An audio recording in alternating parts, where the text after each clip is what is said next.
is Shireen Govender, and I will be presenting my research under the supervision of Dr. Marianne Potter, an educational interior design framework for promoting greater inclusivity of the aged living in multi-generational households. According to the World Health Organization, over 20% of adults over the age of 60 years suffer from mental and neurological disorders. I began my design studies in my late 30s. It was a to me, from me gift. As an older design graduate and a young researcher, I looked at my personal challenges and sought ways to address those challenges that I faced with my new skill set of design. Having lived in multi-generational households, I have witnessed many multi-generational challenges, some that can be addressed through design considerations, while others are relational and require the services of medical professionals like gerontologists, psychologists, and occupational therapists. Through the mentorship of Dr. Marianne Potter, a model for designing multi-generational households has been formulated and will be proposed today. This model provides an educational framework in the hope to alleviate anticipated tensions experienced in multi-generational households through interior design. What is multi-generational living? Multi-generational households are households that have more than one generation living under one roof. The pressures experienced by the first and third generation often impacts the sandwich generation greatly, and vice versa. Even though there are many benefits to multi-generational living, it is not always an arrangement through choice and often through consequence. Consequences like loss of employment or upbringing of the younger generations. Whether through choice or consequences, multi-generational living is a reality in Africa. I am sure we will all agree that through the effects of COVID-19, we are bound to see an increase in multi-generational living in the future. Autoethnographic and ethnographic data feature strongly as a qualitative method in the study. A reflective journey guided by a total of 21 years of multi-generational living served as an integral part of the data collection. There has been limitations of study, and this has to be acknowledged. As a year-long study, the sample size was small, which sadly got even smaller with the loss of 3 of my participants to COVID-19. Interviews with professionals proved to be more credible as opposed to interviews and surveys conducted by first and second generational participants. Tensions of sharing were observed, even though the interviews were conducted individually and in confidence. It was found that interviews with professionals served more beneficial in identifying challenges experienced by the users of multi-generational households, as opposed to interviews with actual users of the space itself. Reminding ourselves that we are designing for our future selves to evoke empathy from us as designers. Using this empathic mindset, we aim to reevaluate design principles focused on multi-generational households. How many of us would agree that home renovations, as exciting as it is, can be quite nerve-wracking? Technology has recently played a vital role in reducing predictable tensions in home renovations. As a practicing interior designer, I have been engaged to provide 3D renderings in residential spaces. The reason for the engagement is to showcase ideas and get approval from various members of the household before actually incurring any costs. Ultimately, even though not often realized, this simulation process will alleviate tensions often associated with home renovations. It removes the risk of assumptions and provides visual support to design concepts. This is an example of 3D render potential. It is photorealistic, conveys a message. You are able to ascertain exactly what works and what doesn't, and make adjustments before actually inputting or finalizing the execution of the construction. The objective of the study is to propose a multidimensional solution to multi-generational living.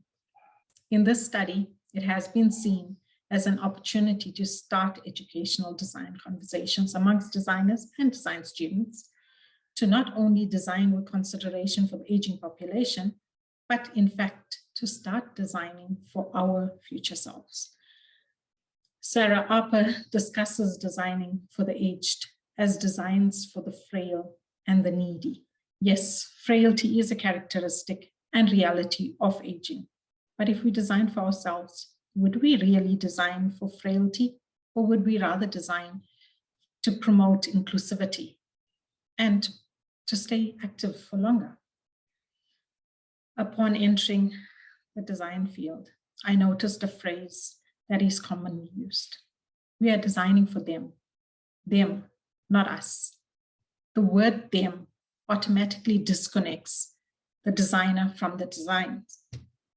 This study has taken various theories and identified foundational challenges that could be addressed through interior design to propose an educational model for designing multi-generational households.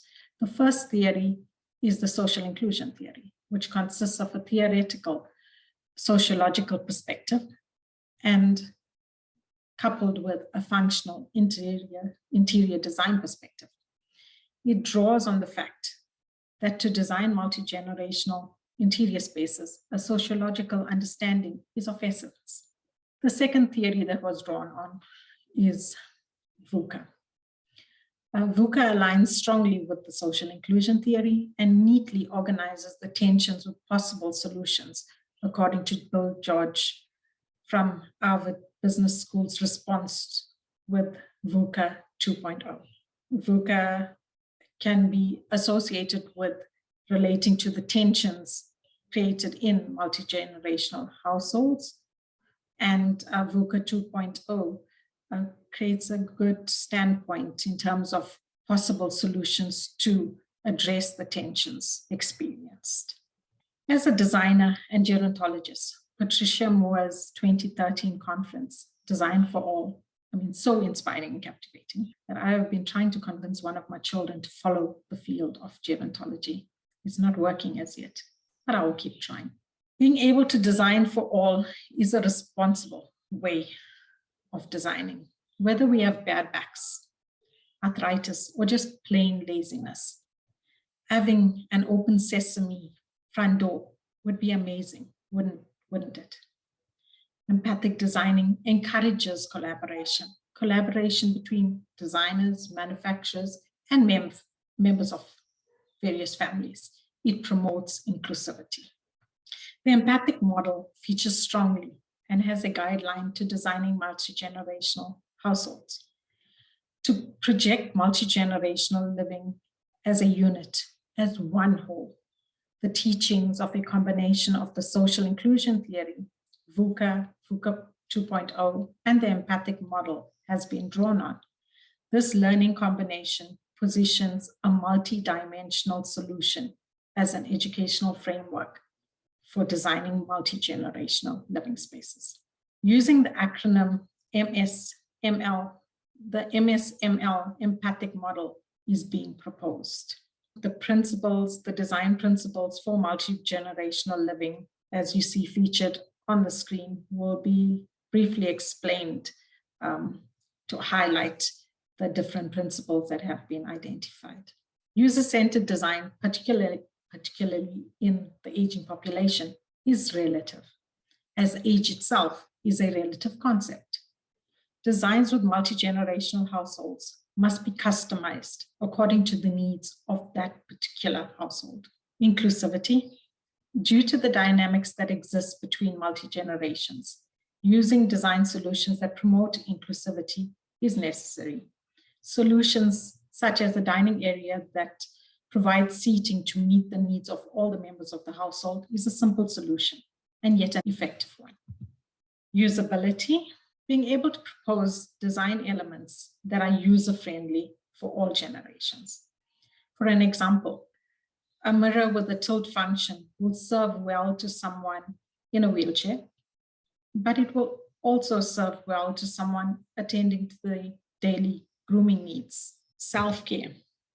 Promoting self-care both encourages independence and reduces tensions caused by dependence to the rest of the family members around them. Empathy. Design decisions that promote empathy between the different generations is vital. Finding a balance between shared and private living areas is one of the ways to promote empathy. Respecting the need for privacy without compromising on the need for inclusivity. Predictability. We as designers need to predict foreseeable tension points amongst the generations in order to avoid creating or enhancing any tensions that may be possible. Respect. As mentioned earlier, living spaces are personal, is a personal space and require a personal approach. As designers, maintaining professionalism is key, even through that personal approach. Adaptability, being able to provide easily adaptable solutions for emotional, psychological, and physical growth, not just the changes expected within the aging population, but also growth amongst all family members in general. We all grow, we all change. Multi-generational households, therefore, become a multi-dimensional progressive design project. Respectfully finding compromise amongst family members, using technology to sell the vision of both us as designers, more importantly, the vision of all users of the space. Yes, it takes many spatial arrangements and many material changes. It is labor intensive, but eventually technology, that is 3D renderings, assist in finding that compromise before incurring costs of construction. For example, it will allow us to place Granny's 40-year-old couch amongst young John's PlayStation so that the family can see how the space would look before taking major decisions such as selling Granny's couch or moving John perhaps into the garage. Selling vision, not design. We are selling a vision. And not selling designs. Multi-generational spaces are personal. It is personal, and somehow tensions arise when handled personally. During a corridor conversation with a colleague, it was mentioned that design decisions go so much smoother when facilitated by a professional. Design professionals supported by technological tools can facilitate these conversations. Who knows? Maybe John can then decide that the PlayStation in the garage is not a bad thing. It actually provides that privacy that he's been craving. And Granny can also keep her 40-year-old couch for a little while longer. Thank you for listening. It's always great sharing. Enjoy your day.